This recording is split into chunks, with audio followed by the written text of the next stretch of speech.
Olá, internauta, estamos mais uma vez com o nosso Papo de Rádio aqui na internet, no nosso canal no YouTube e também pelo Facebook.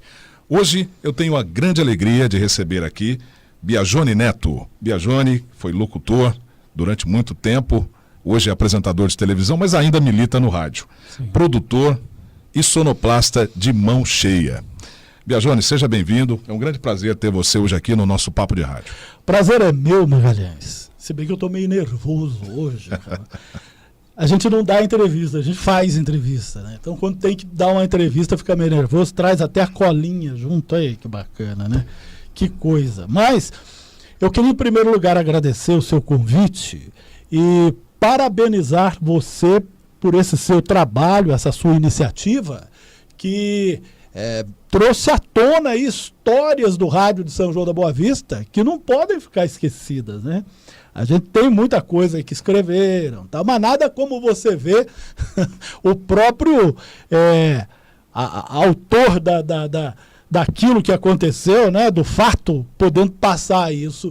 E eu espero poder fazer isso aqui, né? Passar um pouco daquilo que eu vivi no rádio com você e com todos aqueles que já passaram por aqui. Vamos falar da tua história com o rádio. Eu sempre pergunto aqui como é que as pessoas começaram, como é que elas se interessaram pelo meio rádio. Sim. Né? E você me dizia que você, quando criança, era ouvinte da Rádio Bandeirantes. Na mais tenra idade. Já ouvia Bandeirantes, o Trabuco, o Vicente Leporassi. Vicente Leporassi. Minha mãe ouvia. Eu me lembro de estar assim, aos pés da máquina de costura da minha mãe, e ela ouvindo o Vicente Leporassi. Eu lembro da voz do Vicente Leporassi, o Trabuco, né? Falando, tal, por ali passavam José Paulo de Andrade, Salomão Wesper. A Bandeirantes era a grande rádio, né, porque era a que melhor chegava aqui, né, na região, e trazia aí a notícia, a informação, e era uma rádio também que na época tocava música, né, não era só informação como era hoje. Tinha os programas, né, programas de rádio com o Ferreira Martins, por exemplo, né. Tinha o Jomir Betting, que também era um cast de locutores lá muito bom e que todo mundo ouvia. Então, a minha mãe, como todo mundo, ouvia tal, e eu ali, na mais tenra idade, devia ter o quê? 5, 6 anos, né? Na escola eu estava ainda, eu já ouvia aquilo e me admirava, né, rapaz? O que é aquilo que fala? Você, com teu pai, que foi um grande profissional aqui em São João da Boa Vista, o seu Ivo, né, foi carpinteiro. Você ia trabalhar com ele e o seu Ivo já levava o radinho também. Aí é o seguinte, antes disso, eu ganhei de umas tias minhas um radinho, Evadim, acho que nem existe mais, né? Só AM, não existia FM, né, tal. E eu lembro-me de ouvir esse rádio, à noite principalmente, porque de dia não pegava quase nada, e eu ouvia à noite, antes de dormir e tal, tinha o foninho de ouvido, aquilo eu adorava, rapaz. E eu escutava em meio àquelas chiadeiras todas, barulho de raio, inclusive uma curiosidade que quando surgiu o FM, uma das propriedades, né, que colocavam como relevante era de que não tinha o barulho de raio. Quando chovia, né, aquele barulho que no AM, né, o FM não tinha. Não capta. Então, era aquela barulheira. E eu imaginava, Magalhães, quando eu ouvia falar que o rádio era de São Paulo, inclusive quando ia na casa dessas minhas tias, tal, e a gente vinha à noite pela estrada, tal, eu ali dormindo, meio acordado, ouvindo aquilo, eu imaginava que as ondas sonoras vinham pela estrada, rapaz. Como se fossem carros, né? Eu achava que coisa de criança elas mesmo. chegavam no rádio, vindo pela estrada. Olha que coisa interessante. E aí meu pai me levou para trabalhar junto com ele. Isso bem mais tarde, né? E a primeira coisa que um carpinteiro, pedreiro, marceneiro faz quando chega na obra é bater um prego no cabo e pendurar o rádio. E ali o rádio ficava o dia todo ligado. E ligado na Rádio Piratininga. Com a Piratininga, né? Falando São João da Boa Vista, onde eu perguntei para ele por que falava tanto São João da Boa Vista no rádio. Ele falou, a rádio é de São João da Boa Vista. No outro dia eu estava na rádio. E ele me disse que o meu tio, que era o Fábio Noronha, trabalhava lá. E meu tio arrumou para mim um lugar lá para atender telefone, o programa dele, o Sábado é Nosso, nas manhãs de sábado. Durante a semana eu tinha que trabalhar com meu pai, não fugia do serviço não. E aí eu anotava lá as respostas, tal. Fiz amizade com o Marco Antônio Dias, que cuidava da discoteca da rádio. Fiz amizade com todo mundo, mas com o Marco Antônio Dias, que era quem, aos sábados, naquele horário, estava lá. Eu comecei na discoteca. Cuidar dos discos da rádio. Mas depois eu passei a ser operador de som na Chatanuga. Na verdade, não foi nem em rádio. No rádio eu ainda não exercia. Olha, para quem não sabe, a Chatanuga foi uma boate muito famosa aqui nos anos 70. O César Caslini falou um pouco sobre... Foi quem, inclusive, me levou para lá. A Chatanuga aqui. E vocês depois abriram a CSB. Bom, isso é outra história. Sim, é outra história. Mas na Chatanuga, junto com o César ali, a gente tocava a casa noturna e tal. E foi quando abriu a Mirante FM, né? Foi quando abriu a Mirante FM. Eu estava na Piratininga, na Chatanuga e tal. Passei para a Mirante FM, fui trabalhar na Mirante FM. Aí sim, como operador de som, porque eu já tinha a prática lá na Chatanuga, né? E quando é que você foi trabalhar como locutor na Mirante? Bom, aí é o seguinte, eu ouvia já muito as rádios de São Paulo, que primeiro eu ouvia as rádios de São Paulo AM, que eram as AMs, né? Então tinha... que tocava música moderna, no caso, que era da época da Chatanuga e tal. Tinha a Rádio Tamoio, tinha a Rádio Tupi também.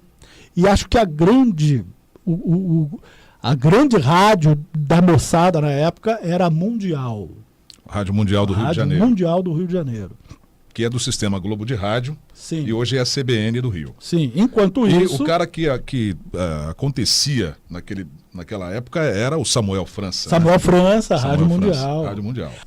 Antes que a gente passe dos anos 70 para 80, a gente que gosta muito de rádio e procura estudar, procura ouvir, procura conhecer cada vez mais, tem dois ícones no rádio. Hélio Ribeiro, né, que marcou aí, dividiu, né, foi o divisor de águas, vamos dizer assim, né, daquela época do César Ladeira, aquela locução formal, aquele locutor. Sim, dos anos 50. Tal, Era ele que trazia, né, uma locução com tradução de músicas, o showman, né? O Hélio Ribeiro, até o pessoal que conhece mais de cantava rádio, junto com a música.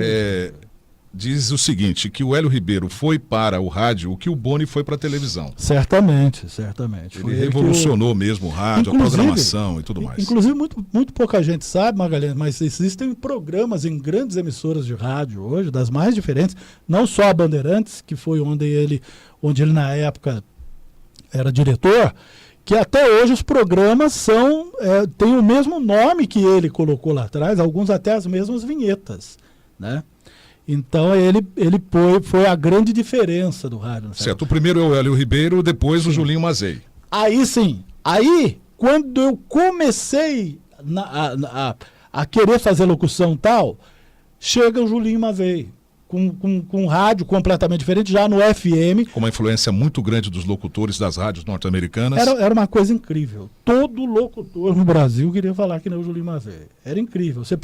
Teve uma época que você pegava as rádios de São Paulo, Jovem Pan, Cidade, Transamérica, Metropolitana, parecia que era o mesmo locutor que estava falando. Todos eles, né, numa dinâmica, numa linguagem mais moderna, né? Então, o sujeito americanizado até, né? Eu vejo aqui na minha playlist que o hit do momento é a balada de Stacey Letzel, né? Aquela coisa. Então, a lista de música virou playlist, o sucesso virou hit, a balada virou a música da Stacey Letzel. Então, tudo isso junto formava uma locução diferente que, para quem quiser conhecer, tanto o Hélio Ribeiro como o Julinho Mazei, tem muita coisa na internet. Tem muita coisa. Né? E vai poder conhecer um pouco dessa. E você está falando do Julinho Mazei e do Hélio Ribeiro. Você ouviu os dois. Sim. Os dois te influenciaram, mas você, por conta até do seu timbre de voz, você acabou enveredando muito mais por o estilo do Julinho Mazei, não? Sim, e na época eu fazia parte daquela moçada toda ali, né? Chatanuga, discoteque, sábado à noite, né? Então, na época que o Julinho Mazei fazia esse programa, o Big Apple Show era uma conexão entre Nova York e São Paulo, um programa que ele colocava as músicas internacionais para que o Brasil conhecesse, porque na época era muito difícil você ter acesso à música, né? Até hoje eu fico imaginando programas como o Disque Toque do César, por exemplo, que recebia cartas e cartas, era na base da carta, mandava carta para a rádio.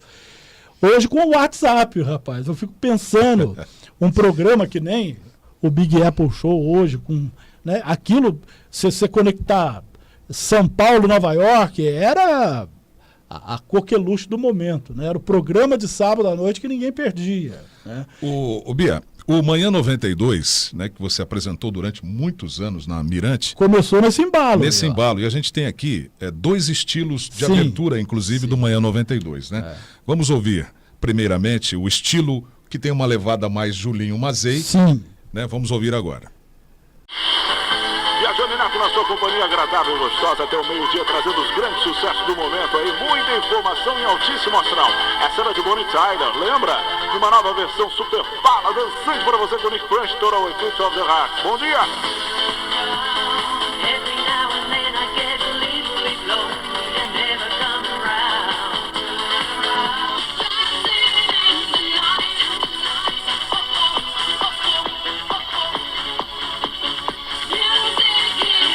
Super sequência para você com Connie Nice, fechando em Dancing on the Night, I See You General Beige, você lembrou?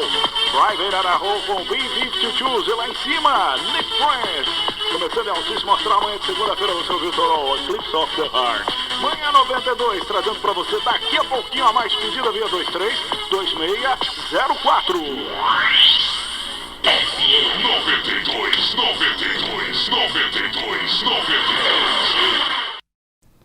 Então, essa aí é uma influência do Julinho Mazei, né? Sim. Você faz uma locução jovem, né? Dinâmica, uma abertura de um programa diferente das FMs mesmo, como elas eram nos anos 90, nos anos 80.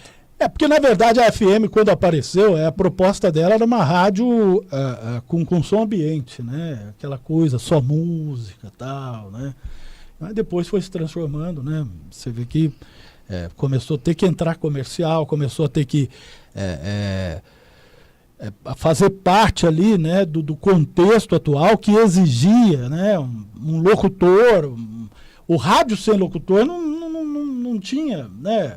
A pessoa queria o locutor falando, tanto que proliferou muito mais do que... Chegou uma hora que eu acho que as FMs tinham mais propaganda, programa, falatório do que as próprias AM, né? Agora nós vamos colocar uma outra abertura do mesmo Manhã 92. A abertura é a mesma, feita pelo Dailton Silva, produzida por ele. Mas o pique exatamente, é outro, o pique é outro, porque o rádio já se popularizava. O rádio, o FM já tinha uma pegada mais de AM. Vamos ouvir então o estilo do Manhã 92, um pouco mais povão. É bom ter você, ouvinte 92, mais uma vez aí na sintonia da informação, na sintonia do seu horóscopo, das dicas da sua novela preferida e, é claro, da melhor música do seu rádio. Para você que está com a gente desde as primeiras horas do dia, obrigado pela companhia. Para você que está chegando agora, seja bem-vindo e obrigado pela companhia também. A gente começa essa manhã de terça-feira ensolarada, fazia tempo que o sol não dava as caras, né? Coroando aí com muita energia e alto astral este 28 de setembro. Valendo a sua companhia, ouvinte 92. E como vale? Roupa nova. Eu desisto. Não existe essa manhã que eu perseguia. Aí você vê que até essa transformação do FM para um pouco do AM, né? Você vê que a Mirante FM, ela teve música sertaneja, ela teve futebol, transmissão de futebol. Jornal?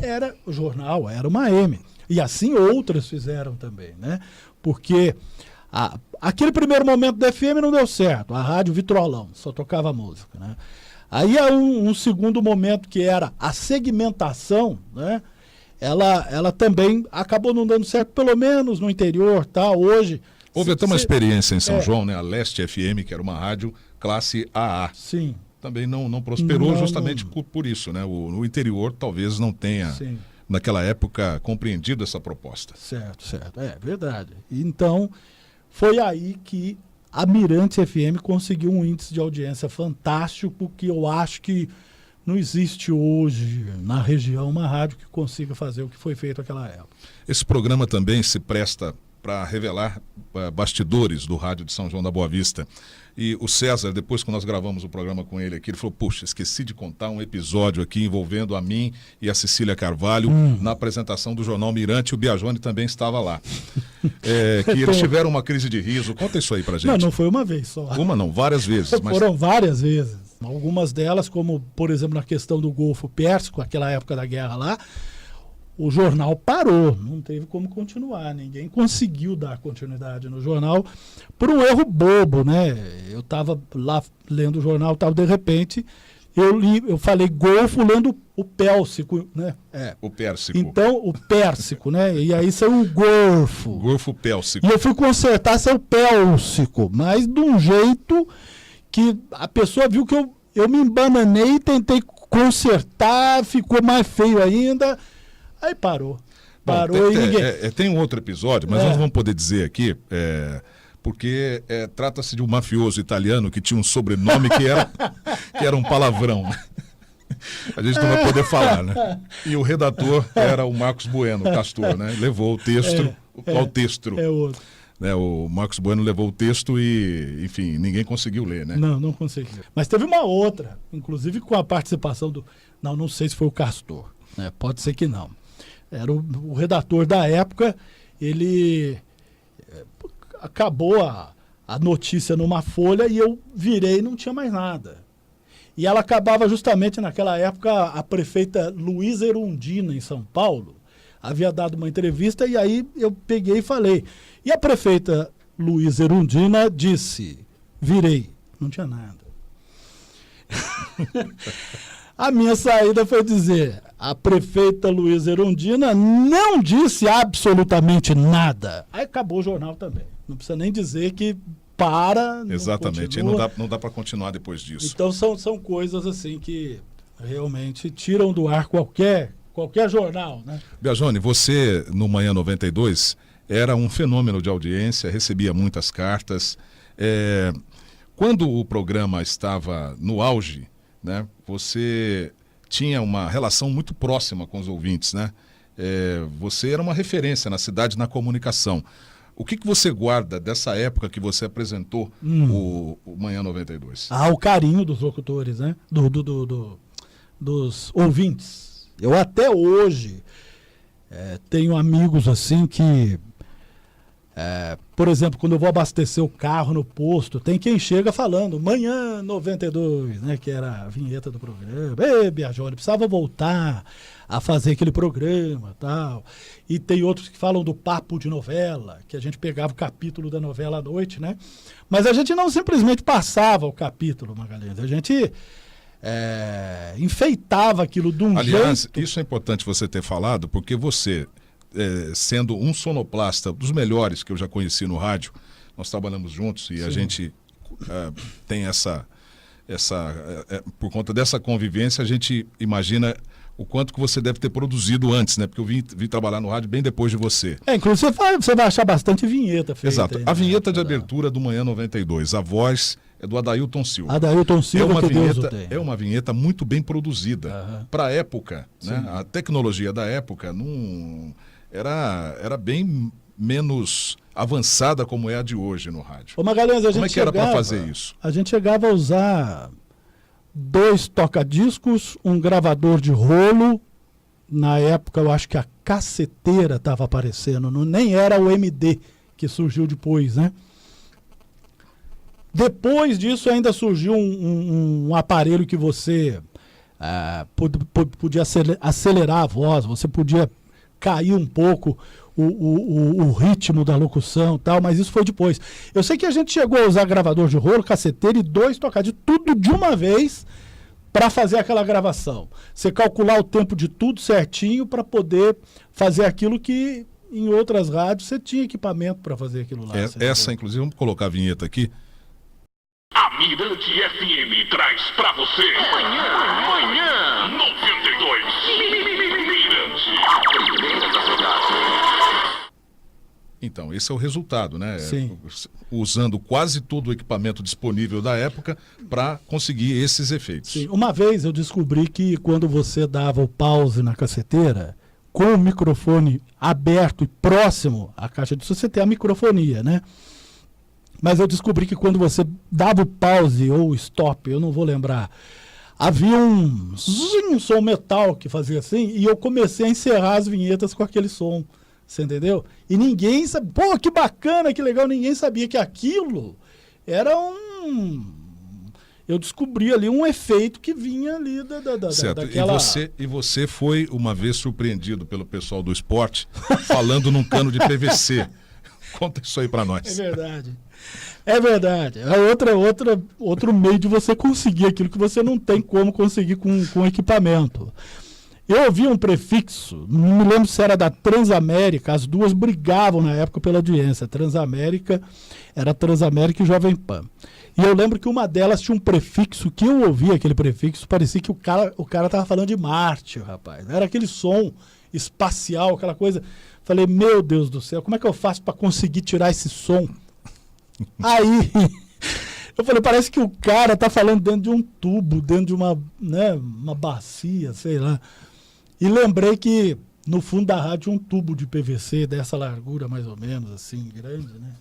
Ah, não deu outra. A hora que a equipe de esporte chegou no final da transmissão de um jogo lá, eles me viram com o tubo lá, mas todo mundo deu risada, todo mundo... Aquilo espalhou pra rádio no outro dia. A Biajone tá ficando louco. E contaram essa história muitas vezes depois disso, viu, Biajone? Então, mas deu certo, se não me engano, você vai achar esse prefixo aí, né? Ele começa mais ou menos em 92,1 MHz, SAZYD, e vai embora, naquele pique do Julinho Mazei. Só que com um som meio metal, meio assim, ficou uma coisa bacana, viu? Biajone, você foi convidado para trabalhar numa rádio em Campinas. Sim, na época do Adailton Silva, isso lá, com nos ele anos 80, lá, né? Nos anos 80 e tal. Isso. Depois, nos anos 90, no final dos anos 90, você recebeu um convite da rádio CBN de São Paulo. Por meio do Lázaro Procópio. Para trabalhar como noticiarista. Isso. E você não foi por quê? Aí foi o seguinte, eu me lembro que foi um dos momentos mais, assim, prazerosos para mim, que já fazia tempo que eu tinha parado de procurar, porque eu tinha me casado, estava com um filho, tal, quer dizer, você, né, tem que procurar ser mais responsável em relação àquilo que você faz e aquilo que você vai ganhar, né? E eu fazia a rádio e a TV aqui em São João. Quer dizer, eu tinha dois ganhos ali. E a propaganda que a gente sempre vende, né? Bom, e eu me lembro que eu cheguei na rádio, tinha um telefonema para mim, o rapaz era de São Paulo, queria falar comigo e tal, mas eu nem liguei, porque eu já não estava mais naquela de, né, procurar ir para São Paulo, tal, aquela coisa toda. E quando eu cheguei na TV, me falaram de novo, falei, mas como é que é o nome do rapaz? Ah, é Lázaro. Eu falei, será que é o Lázaro Procópio, né? E eu tinha o telefone dele, liguei para ele, ele falou, rapaz, a gente tá precisando de um noticiarista, você não quer vir trabalhar aqui e tal? Falei, mas como é que eu faço? Ele falou, vem aqui, você faz um teste e tal, essas coisas. Eu peguei e fui. Eu me lembro que era uma tarde, bem quase à tarde, assim mesmo, à noite, e eu gravei o teste lá no estúdio. Aí fiquei esperando, ele chegou para mim e falou, o pessoal gostou, tal, você começa amanhã. Falei, meu Deus do céu, né?